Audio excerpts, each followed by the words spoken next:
bienvenue sur cette nouvelle vidéo. C'est le 5e jour de ce calendrier de l'Avent, donc la 5e plante que nous allons découvrir ce mois-ci. Et nous allons ouvrir ce tiroir sans plus tarder. Voilà!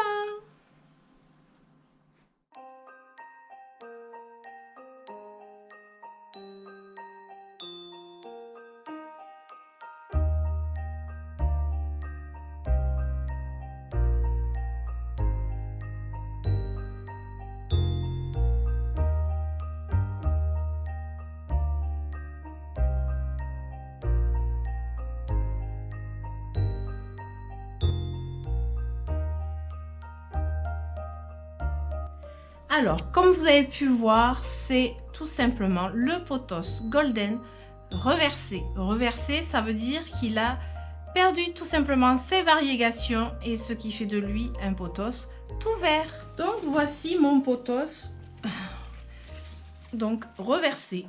Le pothos qui est tout vert. Alors j'espère que je vais arriver à vous le cadrer. Une fois de plus, j'ai dû allumer la lumière. Je n'ai pas eu le temps de m'installer ma lampe, mon éclairage. Je n'ai pas eu le temps de voir comment ça marchait. Du coup, je continue comme ça. C'est un pothos, tout ce qu'il y a de plus basique. Le pothos golden, autrement appelé Epipremnum aureum. Ça, c'est le nom botanique. Donc, vous connaissez certainement tous le pothos que j'ai, le pothos golden, le gros pothos qui fait toute la longueur de la véranda. Ce sont des boutures tout simplement qui sont parties de ce pothos là. Donc je sais que c'est un pothos golden de base parce qu'il existe la version reversée aussi du Marble Queen. Il existe je pense que le Enjoy, je sais pas s'il existe aussi en reversé. Je sais pas. Par contre, voilà, ça c'est le plus basique de chez Basique. Je coupe des tiges quand elles sont complètement vertes. J'adore. Je dirais que c'est presque mon pothos préféré. C'est franchement, voilà, tout simplement vert, des feuilles magnifiques. Plus du tout de variegation, je trouve ça superbe. Il a un vert magnifique. Il ne faut pas confondre avec le pothos néon qui est beaucoup plus clair, qui est tout vert mais beaucoup plus clair, ça n'a rien à voir. D'ailleurs, je vous insérerai peut-être une petite vidéo où j'ai le néon à côté et ça n'a rien à voir du tout. Alors vous allez me dire, comment fait-on pour avoir du pothos comme ça? En principe, c'est un manque de luminosité en fait qui fait perdre les variegations, tout simplement. Les variegations sont là grâce à la luminosité, et plus on met un pothos à la lumière, logiquement, plus il a des variégations plus intenses et plus nombreuses. Et plus on l'éloigne de la lumière, plus il perd ses variégations.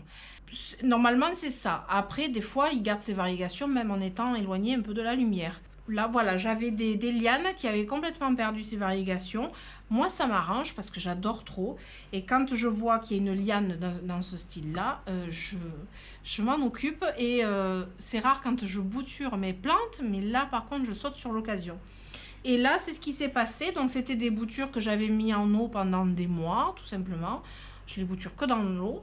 Et après, j'ai mis en pot. Alors, le pot, c'est un pot plastique pour l'instant parce que les boutures, je les avais transvasées. Donc, au début, je mets pot plastique. Après, il va basculer au printemps dans un pot terre cuite. Donc, pour l'instant, voilà ce que ça donne en dessous. C'est-à-dire qu'au fond, il y a des billes d'argile. Les pothos adorent ça. Hein. Quand ils sont dans des pots en plastique, dans un cache-pot, franchement, les pothos adorent avoir des billes d'argile en dessous et sortir chercher l'humidité dedans. Vous pouvez le laisser sécher totalement, il n'y a pas de souci. C'est un pothos. Un pothos, c'est une plante ultra simple. Attention, j'ai pas dit increvable, ça crève quand même un pothos. Il y a pas, voilà, faut pas non plus trop pousser le bouchon. Et pour qu'il soit beau, de toute façon, il faut quand même y faire attention. Mais là, vous voyez, il est sec. Il est bien sec. Donc là, je vais pouvoir l'arroser. Il va avoir une petite réserve d'eau en dessous. Ses racines vont trempouiller dedans et ça sera parfait. Et il continue à bien pousser parce qu'il m'a fait, voilà, il m'a fait tout ça. C'était parti de boutures Je vous avais montré en vidéo quand je les ai mises en pot. Je ne sais plus quelle vidéo c'était. Si je la trouve, je vous la mettrai en barre de descriptif ou en i. Voilà, donc ça c'est vraiment le potos que j'adore, le plus simple et celui qu'on ne trouve pas dans le commerce en fait, tout simplement. Voilà, vous n'allez pas trouver ce potos dans le commerce parce qu'en fait il n'existe pas au final. C'est une perte de variégation, c'est pas un potos à part entière, ça reste un golden. Voilà, vous achetez un golden et après, si vous arrivez à faire perdre les variégations, vous aurez ceci. Mais c'est pas un potos que vous achèterez dans le commerce. Alors, au niveau du substrat, rien de plus simple, de simplissime, je dirais. Terreau plante verte, perlite pour le drainage et encore que... Voilà. J'ai mon potos golden le plus ancien qui a du coup 21 ans. Celui-ci, je vous assure que le jour où je l'ai passé en terreau, ça lui a pas plu du tout parce qu'à la base, il avait de la terre avec un petit peu de terreau. J'ai dû le rebasculer en terre-terreau pour qu'il se sente à nouveau bien. Mais ça veut dire que ça faisait des années qu'il était comme ça. Donc quand je lui ai mis que du terreau, il s'est dit non mais j'ai soif en fait. Donc ça lui a pas plu. Donc j'ai rebasculé.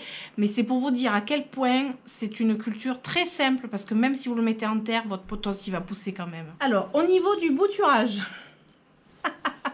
ça c'est ma passion, hein, voilà. Au niveau du bouturage, c'est pas compliqué. En eau, là c'est la dernière, enfin les dernières parce qu'il y a plusieurs lianes que j'ai récupérées de mon potos, toujours le même, hein, le golden, toujours le même que j'ai encore coupé. Alors il n'y a pas très longtemps, il y a peut-être 2 mois, quelque chose comme ça. Vous voyez la taille des feuilles, comment vous dire que c'est juste magnifique. Donc sur une feuille il y avait encore une petite variégation. Ici, voilà, là il y avait encore une petite variégation, mais après c'est bon, par la suite il n'y avait plus rien. Donc vous voyez là, ça c'est bon pour faire une potée. C'est déjà prêt. Je laisse mes potos en eau très longtemps, pendant des mois en fait. J'adore ça, je trouve ça très beau. Je trouve que c'est plus beau qu'un pot. Il se plaît très bien. D'ailleurs tout ça c'est du plus depuis que je l'ai mis en eau.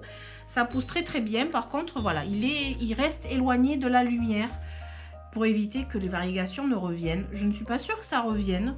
En principe, oui. Mais je ne veux pas que ça revienne. Je veux me garder une potée comme ça. Voilà, c'est magnifique pour moi. C'est magnifique. J'adore. Voilà. Alors, ce potos, comme le golden normal, hein, quand je le bouture, je le laisse longtemps dans l'eau. Je ne lui apporte pas d'engrais dans l'eau. Peut-être qu'il faudrait, mais je ne vois pas la nécessité vu comme il pousse. En plus, il me fait des petites racines aériennes. Je ne sais pas si je vais arriver à vous les montrer. Des petites racines aériennes. Hop, voilà. Là, j'ai encore une feuille qui sort. J'ai encore une feuille qui sort. Donc, si vous voulez une plante... en fait facile à bouturer, que vous pouvez garder longtemps comme ça dans l'eau, allez-y sur le potos. Et le potos reversé, franchement, essayez, c'est assez marrant. Sur ma plantagère à potos, ça fait son effet, je trouve, ça change. Le feuillage, il est tellement magnifique qu'il ressort très bien dans la plantagère. Et voilà, j'espère que je vous aurai un petit peu convaincu sur ce potos. J'espère vous avoir donné toutes les explications nécessaires pour l'avoir. C'est un potos que je ne me lasserai pas d'avoir. Je pourrais avoir plein de potées de ce potos. Je pourrais m'en mettre partout. Je suis fan absolue de cet effet tout vert foncé comme ça. Donc voilà. J'espère que cette vidéo vous aura plu une fois de plus. Si c'est le cas, je vous invite à liker, à vous abonner, à activer la petite cloche pour les nouvelles notifications. Et je vous dis à demain pour une nouvelle plante. Ciao, ciao!